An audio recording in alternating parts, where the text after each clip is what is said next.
বকলীয়া ঘাটৰ ৰজাপথাৰত কৰোনা যোদ্ধাক ফুলাম গামোচেৰে সম্বৰ্ধনা জনালে শংকৰদেৱ জাতীয় বিদ্যালয়ে।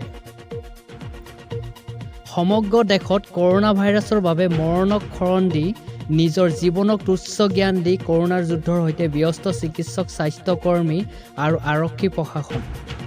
জনতাৰ সুৰক্ষাৰ বাবে অহৰ্নিশে অষ্টম অত্যাৱশ্যকীয় সেৱাৰ সৈতে জড়িত প্ৰতিগৰাকী ব্যক্তি।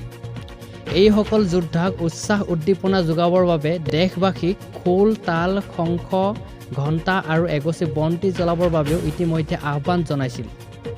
আনকি সেইসকল লোকৰ সন্মানাৰ্থে আকাশৰ পৰা ফুল বৃষ্টি কাৰ্যসূচীও গ্ৰহণ কৰিছিল।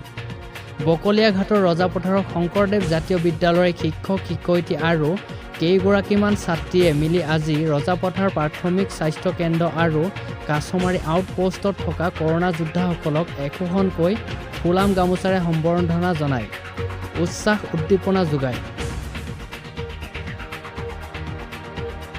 বিদ্যালয়খনৰ এনে কাৰ্যসূচীক কৰোনা যোদ্ধাসকলে শলাগ লোৱাৰ লগতে এই দুৰ্যোগৰ পৰা পৰিত্ৰাণ পাবলৈ সকলো ৰাইজক সহায় সহযোগ কৰিবলৈ আহ্বান জনায়।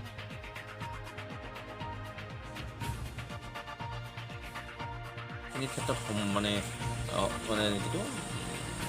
যি পৰিস্থিতি বা যিখন যুদ্ধ ক্ষেত্ৰত আমি নামিছোঁ, সেই যুদ্ধ ক্ষেত্ৰত আমি অকল দূৰত্বটো মেইনটেইন কৰোঁ, চাফাইকৈ থাকোঁ, মুখত মাস্ক ৰাখোঁ, দূৰে দূৰে কথা পাতোঁ বা নিজৰ সমাজখনক বচাবলৈ এই তিনিটা কামেই যদি আমি ভালকৈ যদি কৰিবলৈ যাওঁ, এইখিনিয়ে যথেষ্ট। ইয়াতে মানে আৰু মানে অকল আমাৰ ক্ষেত্ৰত বোলে অকল এখন সমাজ বচাবলৈ অকল মানে চিকিৎসা কেন্দ্ৰৰ ফালৰ পৰা নহয়, গোটেই সমাজখনেই উঠি পৰি লাগিব। তেতিয়া একেলগে থাকিলেহে গোটেইখিনি মানে হেৰি হ'ব।